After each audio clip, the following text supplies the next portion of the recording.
You aren't a wife, Clara. You're a receipt. Those were the words that shattered Clara's heart. She had been sold by her own father to pay a gambling debt, auctioned off to a man the world called the Dark Lord of Blackwood, a man who lived in total darkness, hiding a face the village claimed was a nightmare. But when she touched his scars, she didn't see a monster. She saw a man who had been framed by his own blood. But the clock was ticking. If the Marquess didn't marry by his 30th year, he would lose everything. Was she his saviour, or just a signature on a contract to save his fortune? When the truth came out, Clara fled into the deadliest storm of the century, and the man who swore he would never leave the shadows again broke his chains to find her. Welcome back to Jane Tells Stories. I'm so glad you're here for another journey into the heart of the most dramatic tales ever told. Today's story is a whirlwind of betrayal, medicine, and a love forged in fire. You are a monster, not a husband. She fled into the storm. The Dark Lord broke his chains to find her. If you believe that even the deepest shadows can be healed by the right light, please hit that like button. It helps my stories find the people who need them most. I love reading your thoughts in the comments. Would you have the courage to stay for a man like Julian? Or would you have fled the fortress too? Don't forget to subscribe to Jane Tells Stories so you never miss a chapter of our next great romance. Now, let's see if the Shadow King can truly save the woman he was supposed to only use. The rain did not fall upon the jagged cliffs of Blackwood. It attacked them. Clara sat huddled in the corner of the black lacquered carriage, her fingers buried so deeply into the velvet upholstery that her nails threatened to tear the fabric. Every strike of lightning that split the charcoal sky illuminated the world outside in a ghostly, skeletal white, revealing the churning, violent abyss of the North Sea, thousands of feet below the narrow mountain road. "You look as though you're headed for the gallows, girl," her father muttered from the opposite seat. He didn't look at her. He couldn't. Arthur Vance was a man consumed by the scent of stale brandy and the crushing weight of gambling debts that had finally caught up to him. "Is that not what this is?" Clara's voice was a brittle whisper, nearly lost to the roar of the gale outside. "You didn't marry me to a man, father. You sold me to a ghost." "The Marquess of Blackwood is the wealthiest man in the north," Arthur snapped, though his hand trembled as he reached for a silver flask. He offered to clear every ledger in exchange for a bride of quiet temperament and medical skill. "You should be grateful. Most girls of your station would dream of such a title." "Most girls do not dream of being a shut-in's prisoner," Clara retorted, her amber eyes flashing with a sudden, sharp defiance. The carriage lurched to a halt, the iron wheels grinding harshly against the slick, frozen gravel. They had arrived. Blackwood Fortress did not look like a home. It looked like a warning. Built from jagged, salt-stained basalt, it clung to the cliffside like a predatory bird. Its narrow, slit-like windows were dark, save for a singular, flickering orange glow at the very highest turret. There were no welcoming lanterns, no servants in livery, only a massive, iron-studded oak door that groaned open before they even reached the top step. A tall, gaunt man, with skin the colour of old parchment, stood in the foyer. "The Marquess is expecting the lady," he droned. "The father may depart once the contracts are signed in the carriage." Clara didn't wait for a goodbye. She knew there wasn't one coming. She stepped into the foyer, and the heavy door slammed shut behind her with a finality that echoed in her very marrow. Clang. The air inside was different. It didn't smell of the sea. It smelled of ancient dust, cold stone, and the sharp, metallic tang of copper.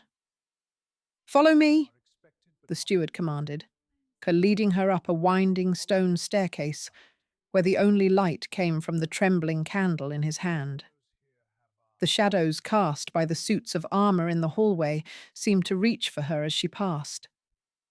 They stopped before a set of double doors draped in heavy, light-blocking velvet. "The Marquess does not permit light in his presence," the steward whispered, his eyes darting nervously to the wood. "Do not speak unless spoken to. Do not attempt to draw the curtains. And under no circumstances are you to touch the candles." He pushed the door open just wide enough for Clara to slip inside, then closed it behind her. The darkness was absolute. It was a physical weight, pressing against her chest. Clara stood perfectly still, her breath hitching in her throat. The room was massive, the air thick with the scent of sandalwood and something bitter, like a medicinal tincture made of nightshade and willow bark. "So," a voice rumbled from the far corner. It wasn't a human sound. It was a low, vibrating growl that seemed to come from the stones themselves. It was the sound of a man who had forgotten how to speak to anything but the shadows. "The gambler's daughter has arrived. Tell me, Clara Vance, did your father tell you that you were marrying a man? Or did he warn you that you were being fed to a monster?" Clara swallowed hard, her heart hammering against her ribs like a trapped bird. She forced her feet to move, taking a single tentative step into the gloom. "He told me I was marrying the Marquess of Blackwood," she said, her voice steadier than she felt. "And he told me that you required a nurse as much as a wife." A low, mocking laugh echoed in the dark. "A nurse? Is that what they call it now? I require a witness to my rot, nothing more." A sudden, sharp scrape of a chair sounded against the floorboards. Clara sensed a massive presence moving toward her through the blackness. She didn't retreat.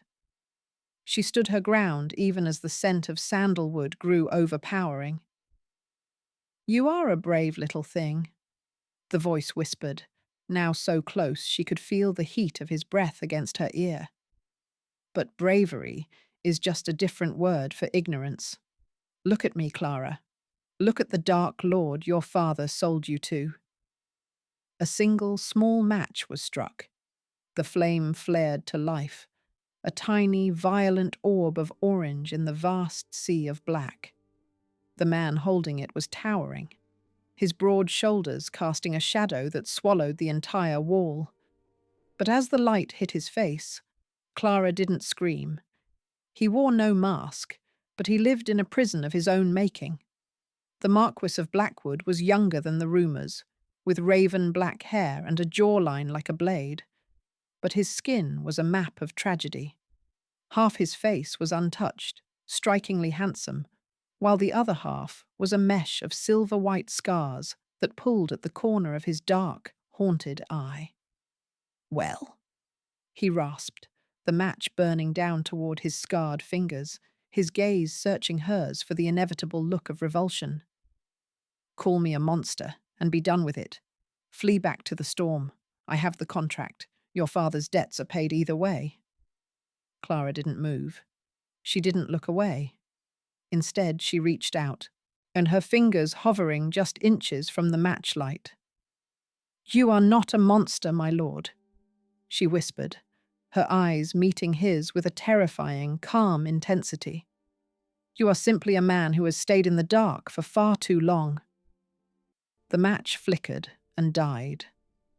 In the sudden, returning blackness, Clara heard his breath hitch, a ragged, broken sound.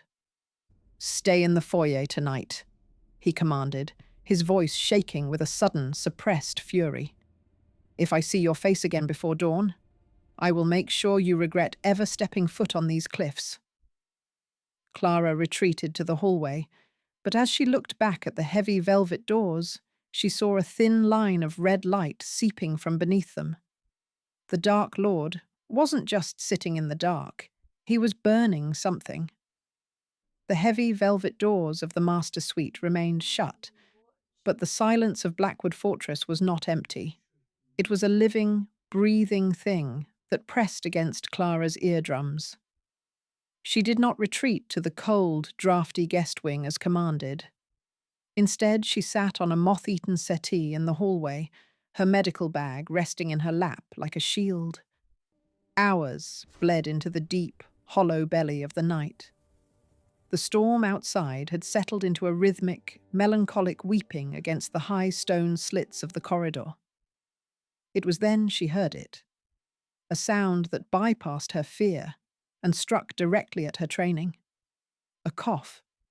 It was a jagged, wet sound, echoing from behind the thick oak doors.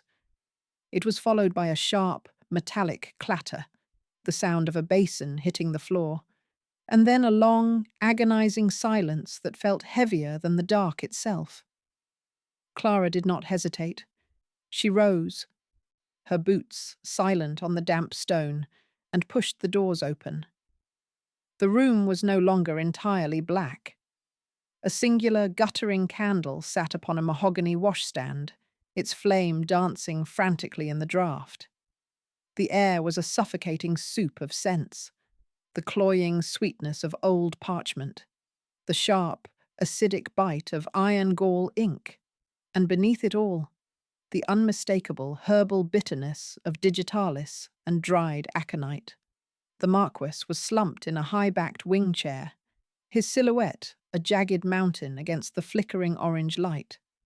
His head was bowed, his raven hair falling forward to shroud his face. His right hand, pale and trembling, gripped the edge of a silver basin that was splashed with a dark, terrifying crimson. "I told you," he rasped, his voice a broken shell of the growl from earlier. "Leave." Clara did not leave. She moved with the silent, efficient grace of a woman who had spent her youth in the charity wards of London. She knelt beside the washstand, the smell of her own medicinal tinctures, lavender and clean alcohol, rising from her bag to challenge the stagnant air of the room. "You are not rotting, my lord," she said softly, her eyes scanning the array of half-empty glass vials scattered across his desk. She picked one up, sniffing the contents. "You are being poisoned." He stiffened, his good eye snapping open, tracking her movements with a look of predatory shock. "The physicians, they said the fire left my blood tainted, that the internal heat would eventually consume the lungs." "The physicians were fools or liars," Clara countered, her fingers deftly sorting through the labels of his various tonics. "This is not fire in the blood. This is an infection of the pleura, neglected for years and treated with enough mercury to kill a draft horse. You are not a monster, Julian. You are simply a patient who has been left to die in the dark." She reached for a clean cloth, dipping it into a pitcher of fresh water she had found on the sideboard. "Your fever is spiking. If I do not cool your skin, the delirium will take you before dawn." "Do not touch me," he warned, though the threat was hollowed out by a sudden, violent fit of shivering. Clara ignored him. She moved into his space, the heat radiating from his massive frame feeling like a physical wall. She began to wipe the cool cloth across his broad, sweat-slicked brow, avoiding the scarred side of his face with a professional delicacy. The Marquess let out a ragged, shaky breath, his head falling back against the velvet of the chair. For the first time, the Dark Lord looked small, vulnerable, and exhausted. As the cool water touched his skin, his eyes fluttered shut, the lines of agony around his mouth softening for a fleeting second. Clara worked in silence, the only sound the rhythmic hiss of the dying fire and the scratch of her cloth. She moved to the washstand to rinse the rag, her gaze inadvertently drifting upward.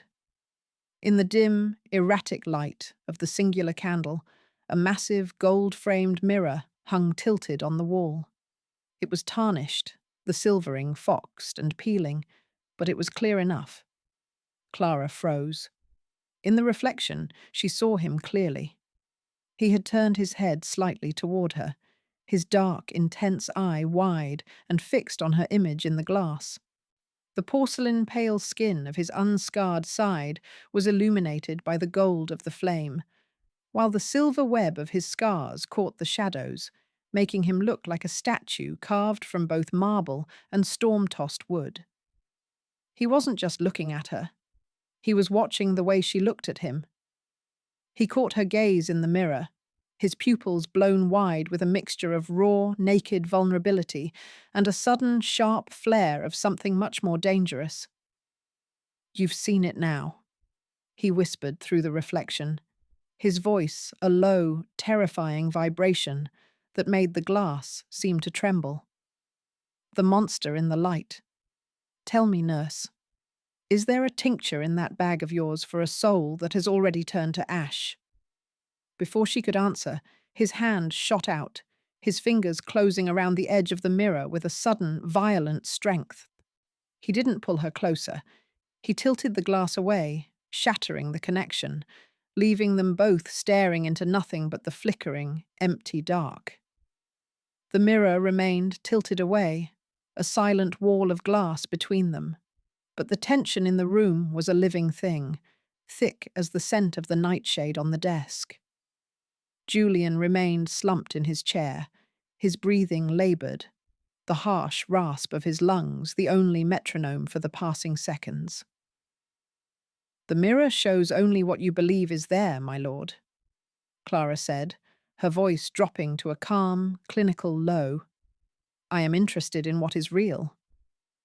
She turned back to the washstand, the porcelain basin clinking softly against the marble top. She poured the remains of the warm water from a heavy iron kettle into the bowl, the steam rising in a ghostly plume that briefly obscured the singular guttering candle. From her leather bag, she withdrew a small amber vial of calendula oil and a bundle of clean white lint.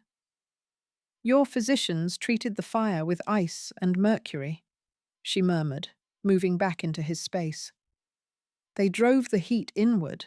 They froze the healing before it could begin. I am going to do the opposite." Julian's head snapped toward her, the unscarred side of his face tightening. "I told you not to touch me, Clara. There is no healing for a man who has been hollowed out." "Then let me treat the shell," she countered, her gaze unwavering. She knelt before him, the warmth from the basin radiating against her knees.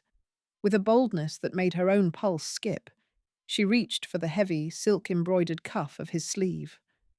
For a heartbeat, his hand, massive, a calloused and trembling with the tremors of the fever, clenched into a white-knuckled fist. But as her smaller, ink-stained fingers gently unfastened the silver buttons, the resistance seemed to melt out of him, replaced by a weary, defensive curiosity. She pushed the sleeve back, exposing his forearm. It was a landscape of brutal history. The skin was a chaotic map of puckered, silver-white ridges where the beams of the burning manor had fallen. Clara dipped the lint into the warm, oil-infused water. The heat was intentional. A soft, persistent comfort designed to coax the blood back to the surface. As she pressed the warm cloth against the rigid scar tissue of his wrist, the contrast was startling. His skin was rough, hardened by a decade of gripping the reins of a dying estate and the edges of dark desks. Hers was smooth, of the skin of a woman who handled delicate glass vials and fine-tipped pens. Julian's breath hitched, a ragged, caught sound in the back of his throat. He did not pull away. Instead, his fingers slowly unfurled, his palm opening toward the ceiling as if in an unconscious gesture of surrender. "It's warm," he whispered, the word sounding foreign on his tongue. "The fire was a thief, Julian," Clara said, her thumb tracing the edge of a deep scar with a slow, rhythmic pressure. "It stole your breath and your light. But it did not steal your life. You are still here. You are still warm." The physical proximity began to shift the very air in the room. Clara was so close now she could smell the faint, underlying scent of the sea clinging to his hair, mixed with the sharp sandalwood of his clothes. She moved the cloth higher, her touch lingering on the sensitive skin of his inner arm. Julian leaned forward, his massive frame casting a shadow that completely enveloped her. His dark, haunted eye was fixed on her hands, watching with a terrifying intensity as she worked. The icy, aristocratic mask he wore in the hallways was beginning to crack, revealing a raw, starving vulnerability beneath. He looked like a man who had been parched for a decade and had just found a single drop of water. His other hand, the scarred one, rose slowly, his fingers hovering just inches from her auburn hair, as if he wanted to verify she was actually there, a creature of flesh and blood in his house of ghosts. "Why?" he rasped, the word vibrating through the floorboards. "Why do you not look away? Even the servants cross the street to avoid my shadow." "Because I have seen enough shadows to know they cannot hurt me," Clara replied, looking up. Her amber eyes were bright with a fierce, quiet understanding. "And because a doctor does not fear the wound, she fears the infection that hides it." The candle flared one last time before dying, plunging the room into a deep, bruised violet light. In the sudden dimness, the distance between them vanished. The heat of his body was a physical weight, and for a fleeting second, the dark lord of Blackwood was nothing more than a man reaching for a lifeline. But then, the softness shattered. Julian's fingers suddenly snapped shut around Clara's wrist. His grip was not cruel, but it was absolute, an iron shackle that stopped her movements instantly. He pulled her closer. His face inches from hers, the silver web of his scars gleaming like frost in the moonlight. His eye was no longer vulnerable. It was filled with a sudden, cornered panic. "You are playing a dangerous game, Clara Vance," he hissed, his voice a low, terrifying warning that made the hair on her arms stand on end. "You think you can bring light into this room? You think a few drops of oil can fix what the fire destroyed?" He leaned in closer, his grip on her wrist tightening just enough to be a command. "Leave while you still can, because if you stay—" He leaned in until his lips were a mere breath from her ear. "The darkness of this house will claim you too, and I will not be able to let you go." Julian did not let go of her wrist until the first grey light of dawn bled through the stone slits of the fortress. When he finally released her, it was with a sharp, shamed flinch, as if he had been burned by the very warmth he sought. Days passed in a heavy, humid silence. Clara stayed, navigating the labyrinthine halls of Blackwood with a quiet, stubborn purpose.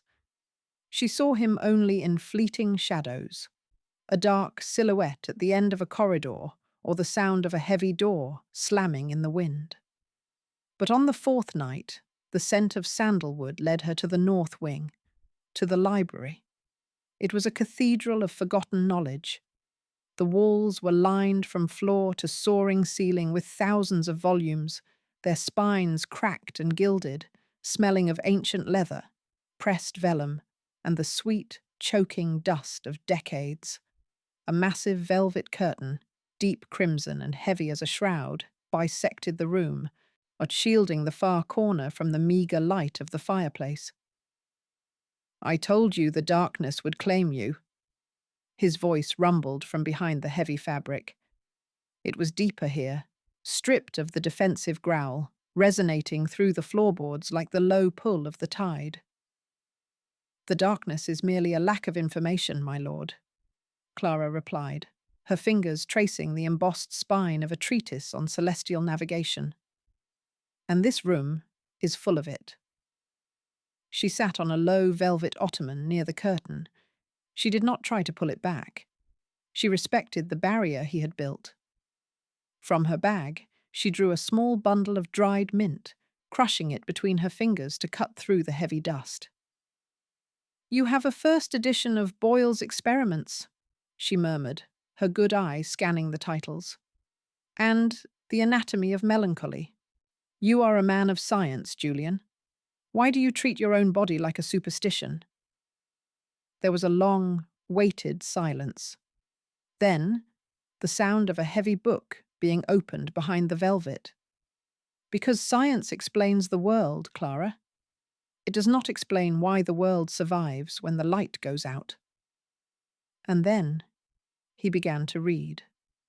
He did not read the dry, clinical texts she expected. He read the letters of old explorers, stories of men lost at sea who followed stars they could not see. His voice was a physical presence, a low, rumbling vibration that she could feel against her spine through the ottoman. The cadence was hypnotic, a slow burn of syllables that seemed to paint pictures in the dim, dusty air. For hours, they existed in that liminal space, two minds connected by a thin sheet of velvet. Clara found herself leaning closer to the fabric, her breath catching as his voice dropped to an intimate, gravelly whisper. She spoke of her training, of the way the heart hums before it fails, and he spoke of the way the stars shift when the moors are frozen. The intellectual bond was a spark in the dark, a heat that had nothing to do with the fireplace. "You see the patterns in the chaos," Julian said, his hand pressing against the other side of the curtain.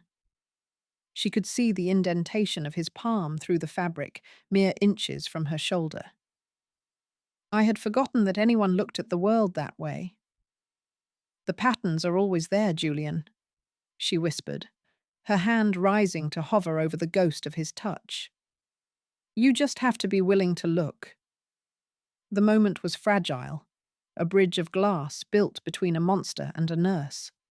But as Julian began to speak again, a sound from the corridor shattered the silence like a falling mirror.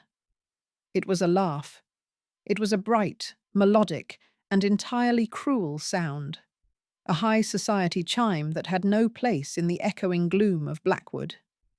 It was followed by the sharp, rhythmic clack-clack of expensive silk-heeled slippers against the stone. "Julian, darling, are you hiding in your dusty little cave again?" The voice was dripping with a practiced, cloying sweetness. Clara froze, her hand dropping from the curtain. Behind the velvet, the low, comforting rumble of Julian's voice vanished, replaced by a sudden, jagged intake of breath. "The Marquess is occupied, my lady." The steward's voice droned outside, but he was ignored. The library doors swung open, letting in a flood of unwanted light and the suffocating, artificial scent of expensive French lilies. A woman stood in the threshold, her gown a shimmering, vibrant gold that looked like a wound against the dark wood of the library. She was flawless, her complexion unscarred, her eyes bright with a proprietary spark. Clara looked at the curtain, then at the golden woman. The perfect mistress had arrived to reclaim her dark lord, and the sanctuary of the shadows was gone. The sanctuary of the library didn't just break. It dissolved under the aggressive weight of Lady Beatrice's presence. The air, once rich with the honest scent of old paper and crushed mint, was now choked by her perfume, a cloying, artificial lily that felt like a silken cord tightening around Clara's throat. Beatrice swept into the room, the golden silk of her skirts hissing against the floorboards like a coiled serpent. She didn't look at the books. She looked at Clara with a slow, predatory blink of her perfectly lashed eyes. "Oh, Julian," Beatrice cooed, her voice a sharp, melodic chime that lacked any true warmth. She reached out a gloved hand, her fingers trailing over a crystal decanter on a nearby side table. The clink, clink, clink of her heavy diamond rings against the glass was a rhythmic, jarring intrusion. "I heard you had taken a hobby. I didn't realize it was a stray from the London wards. Behind the velvet curtain, the silence was absolute and terrifying. Clara could feel the low, rumbling vibration of Julian's presence vanish, replaced by a cold, stagnant void. Miss Vance is a trained apothecary and nurse. The Marquess's voice finally emerged, but it was the Dark Lord again, hollow, jagged, and defensive. She is here by contract. A contract? How charmingly transactional. Beatrice laughed, the sound bright and brittle as breaking ice. She turned fully toward Clara, her gaze raking over Clara's sensible wool dress and the faint ink stains on her fingertips. The lady's lips curled into a smile that never reached her eyes. Tell me, dear, does the contract include scrubbing the floors, or just the more intimate wound dressings? I imagine someone of your station is quite used to the smell of rot. Clara stood, her spine a straight, unyielding line. She did not lower her gaze. I am used to the smell of truth, my lady. It is often less pleasant than French perfume, but far more enduring. Beatrice's smile twitched. She picked up a crystal glass, turning it in the dim light. The sharp, rhythmic ping of her fingernail against the rim echoed through the library. She stepped closer to Clara, the scent of lilies becoming a physical wall. You think you've found a soul in there, don't you? Beatrice whispered, her voice dropping to a conspiratorial hiss that was meant to carry behind the curtain. You think because he lets you touch his scars and read his books, you are special. You aren't. You are a convenience, Clara Vance. A temporary poultice for a man who is bored of his own shadows. Clara's heart hammered against her ribs, but she kept her face a mask of clinical calm. The Marquess is my patient, and my husband. Beatrice let out a sharp, mocking bark of laughter that made the dust motes dance. She leaned in, her eyes gleaming with a cruel, triumphant light. Husband. Beatrice leaned closer, her breath smelling of expensive sherry. Is that what he told you? Julian doesn't need a wife. He needs a signature. There is a codicil in his father's will, you poor, deluded girl. He loses the Blackwood fortune and every acre of these cliffs if he remains unmarried past his 30th year. He didn't pick you for your medical skill. He picked you because your father was the only man desperate enough to sell a daughter for a price the Duke wouldn't miss. She set the glass down with a final, echoing thud and leaned in for the kill. He is using you to secure his inheritance, Clara. The moment the lawyers confirm the union, he'll send you back to the gutter with a pouch of silver and a thank you for your service. You aren't his saviour. You're his receipt. The words of Lady Beatrice did not merely cut. They hollowed Clara out, leaving a cold, echoing cavern where her burgeoning hope had once lived. She did not wait for Julian to speak from behind the curtain. She did not give him the chance to confirm the lie with his silence, or deny it with a voice that had already become her favourite melody. Midnight at Blackwood Fortress was a shroud of iron and ice. Clara moved through the corridors like a spectre, her movements mechanical and numb. She packed her leather bag with trembling hands, the glass vials of tinctures and salves clinking together. A hollow, mocking sound of a life spent trying to heal things that were meant to stay broken. She left the heavy velvet cloak Julian had gifted her on the bed. She would not take anything more that had been bought with the inheritance she was meant to secure. She pushed open the side postern door, and the North Sea gale struck her with the force of a physical blow. The world outside was a screaming white void. A late-season blizzard had descended upon the cliffs, the wind howling through the jagged basalt crags like a wounded, dying beast. The air was thick with ice needles that flayed the skin of her cheeks, turning her breath into ragged plumes of silver frost.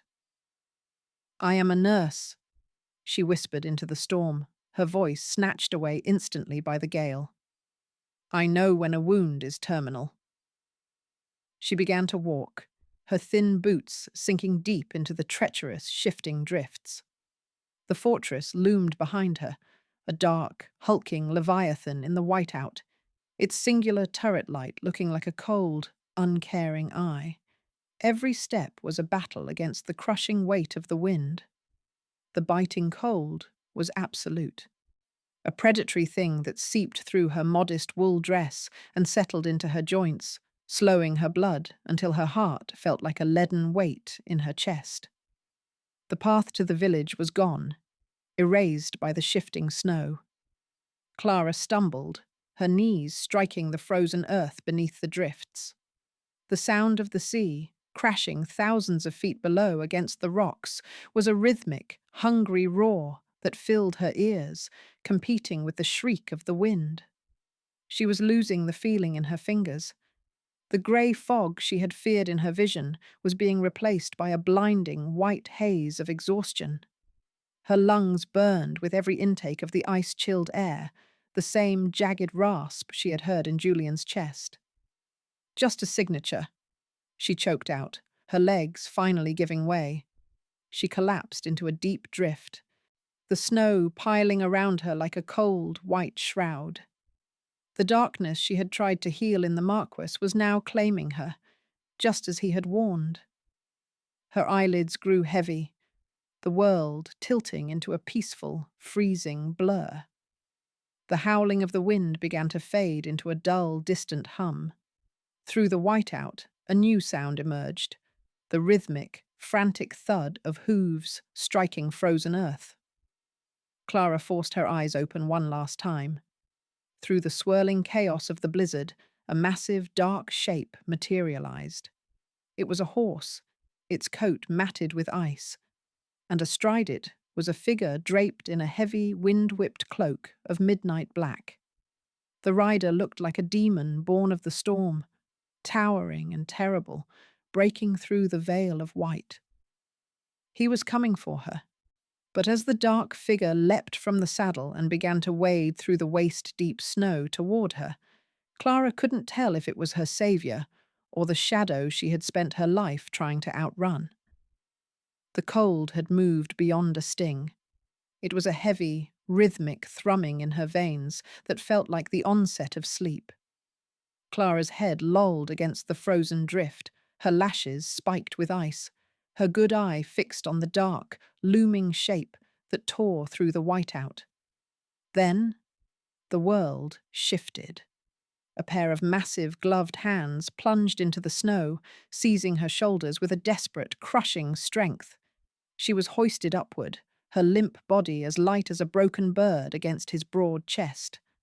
The sudden, violent heat of him was an assault on her senses. The smell of horsehair, salt, and that sharp, underlying sandalwood that she had come to associate with her only safety. Clara.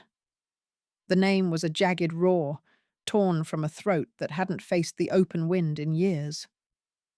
Julian didn't wait for a response. He didn't check for a pulse. He simply turned. His heavy leather boots let out a rhythmic, subterranean crunch snap as he waded back through the waist-deep drifts. The walk back to the fortress was a blurred montage of sensory extremes.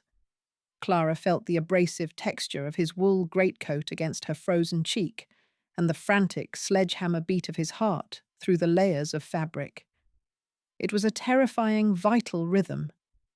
He was breathing hard, the jagged rasp in his lungs sounding like a forge bellows, his breath hot and frantic against her temple.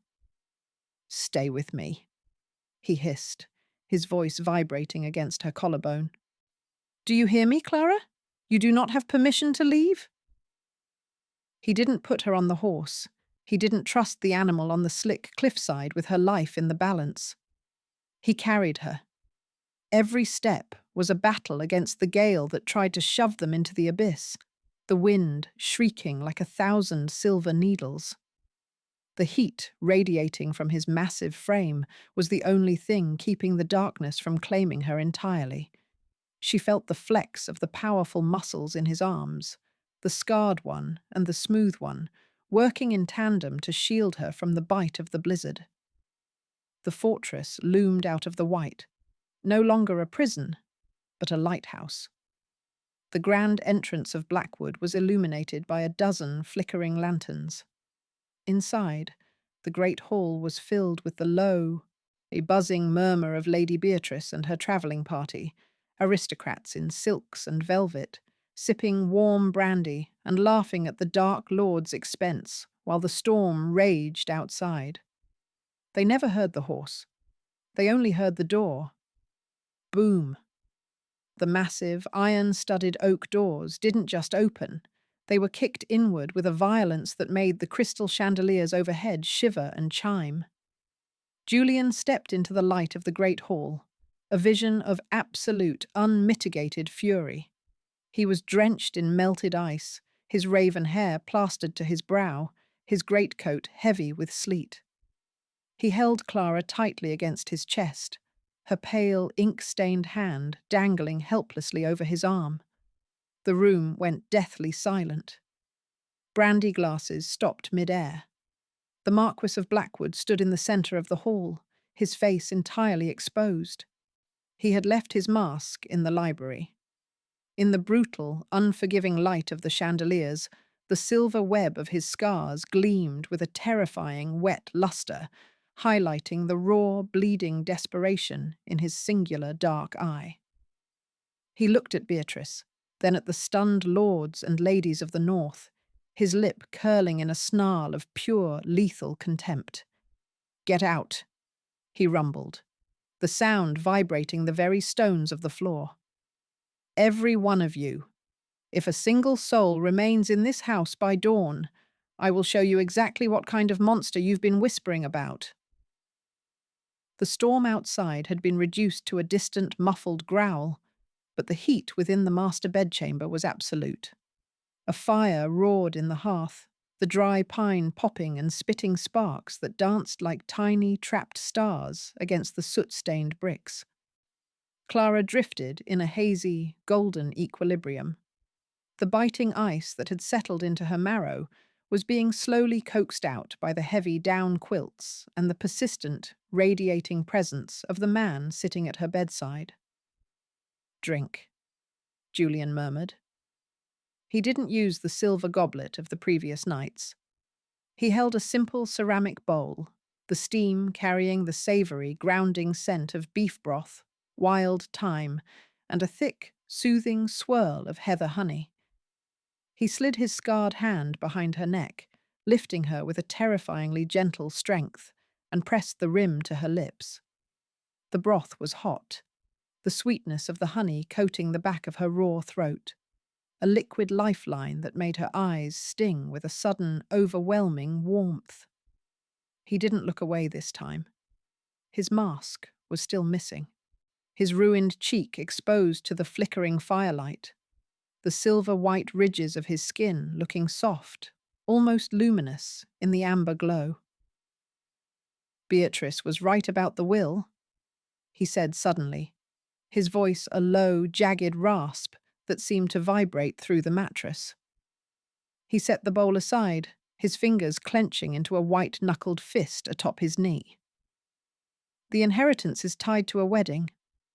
My father was a man who believed a title was a cage, and a wife was the only lock that could keep a Blackwood from drifting into the sea." He turned his head, his dark, singular eye fixed on the dancing flames. "But I did not marry you for the silver, Clara. I married you because I was a coward."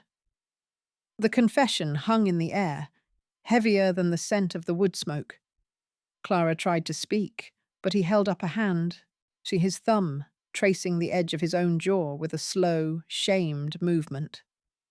"The fire 5 years ago. It wasn't an accident. My younger brother, the perfect son the society papers adored, had more debts than the crown. He set the fire to the West Wing, hoping to incinerate the ledgers, the house, and the brother who stood between him and the title." Julian's voice dropped to a hollow, echoing whisper. I pulled him out. I burned for a man who had tried to murder me in my sleep. And then I let the world believe I was the monster so he could live in London with his conscience clean. He looked back at her, his face a map of profound, ancient betrayal. The Shadow King was not a title of power. It was a shroud of grief he had worn to protect a family name that didn't deserve his sacrifice. I hid in this fortress because I couldn't bear to see the pity in the eyes of a world that loved a liar more than a ghost, he said, his hand moving tentatively toward hers across the linen sheets. His fingers, rough and calloused, brushed over her ink-stained knuckles with an agonizing, slow-burn tenderness. And then you arrived. A woman who looked at a wound and saw a map. A woman who touched the monster and called him a patient. The physical proximity was overwhelming. The heat of the fire, the taste of the honey on her tongue, and the raw, unprotected vulnerability in his gaze combined into a suffocating, beautiful tension. He leaned closer, his broad shoulders blocking out the rest of the room, his sandalwood scent mixing with the medicinal herbs in her hair. He was so close she could see the minute, terrified tremor in his unscarred eyelid. He looked like a man standing on the edge of a jagged cliff, ready to jump into the abyss. I am a man of shadows, Clara, he whispered, his breath hot against her temple. I am a ruin of a house that was built on a lie. I have nothing to offer you but the dark and a name that carries the scent of smoke. He reached out, his scarred fingertips grazing the line of her jaw with a lightness that made her heart stop. Tell me the truth, nurse, he rasped, his dark eyes searching hers with a desperate, starving intensity. Could you love a man who lives in the shadows? Or is the light the only thing you are trained to save? The great hall had been stripped of its warmth, the roaring hearth now reduced to a pile of grey, shivering ash. In its place, a table of heavy, polished mahogany had been dragged to the centre of the room, occupied by 3 men in stiff, high-collared black coats, the High Lords of the Chancery. Their presence brought a new kind of chill to Blackwood Fortress, one of ink, cold parchment, and the dry, suffocating scent of ancient law. Julian stood at the far end of the hall, half submerged in the shadows of the vaulted arches. He had donned the porcelain mask again, but it looked brittle now, a fragile shell against the sharpened gazes of his peers. Standing beside him, draped in a gown of heavy, midnight blue velvet that felt like a weight against her healing limbs, Clara felt the rhythmic, predatory pulse of the room. The union is a farce, Lord Thorne, the eldest of the 3, declared. His voice echoed against the basalt walls, sharp as a gavel. A marriage contracted in haste to a common apothecary's daughter, solely to bypass the morality clauses of the late Marquess's will. It is a cynical manipulation of the Blackwood lineage. He looked at Clara, his eyes scanning her with a clinical, aristocratic revulsion that made her skin crawl. The high society guests who had stayed in the shadows of the gallery whispered, a dry, rustling sound like dead leaves in the wind. "Step forward, Miss Vance," Thorne commanded. "Or should we call you the Nurse Duchess? Tell the court, did the Marquess not offer your father a sum of £5,000 the night this contract was signed?" The silence that followed was heavy, tasting of the salt spray and the bitter dust of the hall. Julian's hand, hidden in the folds of his cloak, clenched into a fist so tight the leather groaned. He looked at her, his singular dark eye filled with a silent, agonizing plea for her to run, to take the silver and flee the sinking ship of his reputation.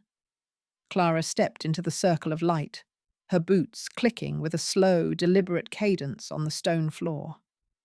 She felt the grey fog at the edge of her vision, a reminder of her own fragility, but her voice was as steady as a surgeon's hand.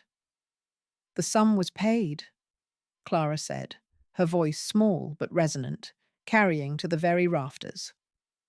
"But a price tag does not define the value of what was bought, my lords. You see a contract.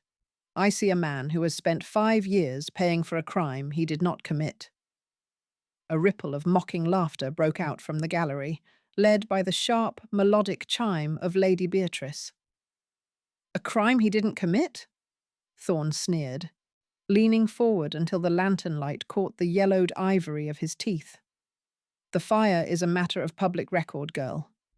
The Marquess was found in the wreckage, his own hands burned from the very torches he used to light the West Wing. His madness is his own."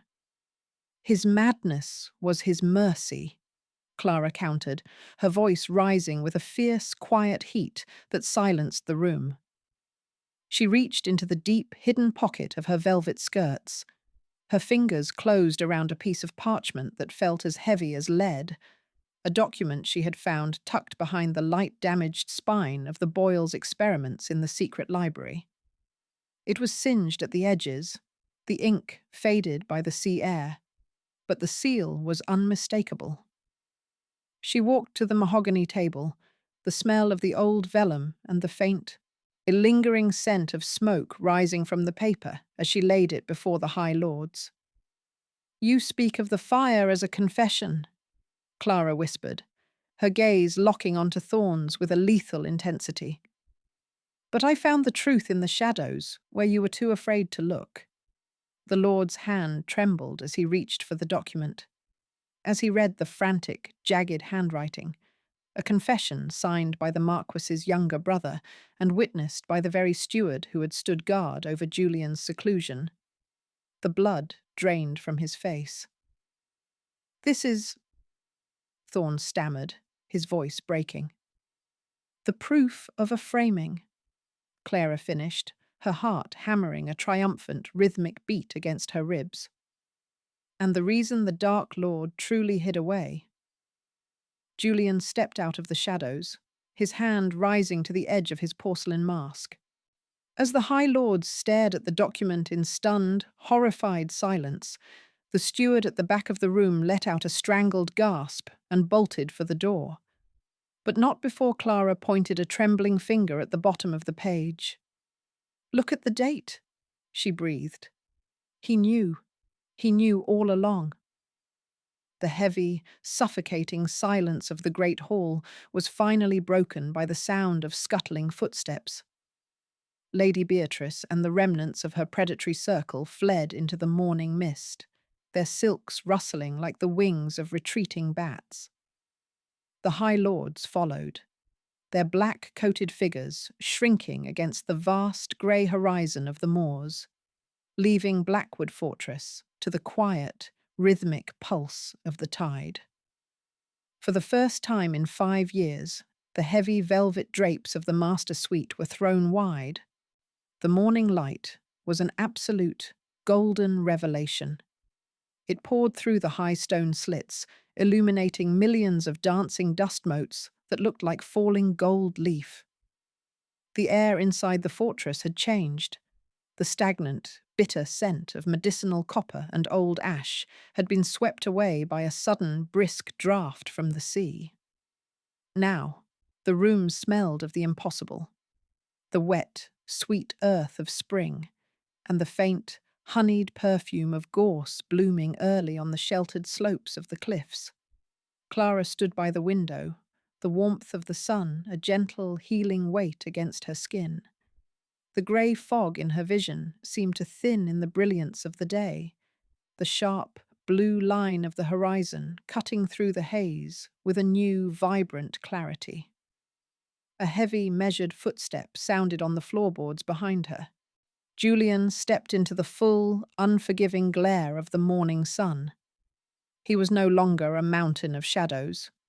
He wore a simple coat of charcoal wool, his raven hair caught in the breeze from the open casement. And for the first time since she had arrived at the cliffs, his face was entirely bare. The silver-white web of his scars did not look like a ruin in the sunlight. They looked like a map of survival, a testament to a fire that had failed to consume the heart of the man beneath. "The steward confessed before he reached the village gates," Julian said, his voice a low, steady rumble that had lost its jagged edge of panic. He stopped a few paces away, his dark eye fixed on her with a raw, quiet adoration that made Clara's breath hitch. "The Chancery has struck the codicil. The inheritance is secure, Clara. But the fortress is no longer a cage."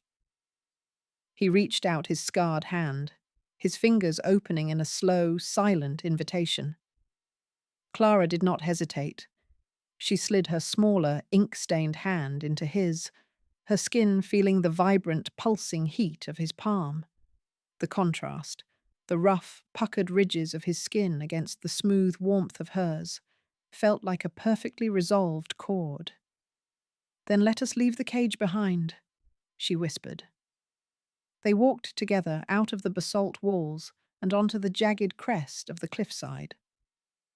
The North Sea, once a churning, hungry abyss, was now a vast expanse of shimmering sapphire, the waves striking the rocks below with a peaceful, rhythmic hiss and sigh. The wind was no longer a howling beast. It was a soft, a salt-tinged caress that carried the scent of wild thyme and the promise of a world that was finally beginning to wake. Julian stopped at the very edge of the precipice, where the land fell away into the spray. From the deep pocket of his coat, he withdrew the stark white porcelain mask. He looked at it for a long, fractured moment, the cold, rigid shell he had used to hide his soul from a world that preferred the lie. With a single, powerful motion, he cast the porcelain into the air. It caught the sunlight for a fleeting second, a flash of bone white against the blue, before it plummeted down into the churning white foam of the Atlantic. It vanished instantly, swallowed by the deep, leaving nothing behind but the man and the light. Julian turned to her then, his broad shoulders blocking out the sun, his silhouette a dark, protective anchor against the sky. He reached out, his thumb tracing the line of her jaw with an agonizingly slow, lingering tenderness. "You brought the light into the shadows, Clara Vance," he whispered, his breath hot and sweet against her lips. "And now, I think I should like to stay in it with you." He leaned down, his eyes fluttering shut, and captured her lips in a deep, final kiss that tasted of salt, honey, and the beginning of a long, bright future. On the edge of the world, where the storm had once raged, the Shadow King and the nurse finally stepped out of the dark, their hearts beating a new, synchronized rhythm against the rising sun.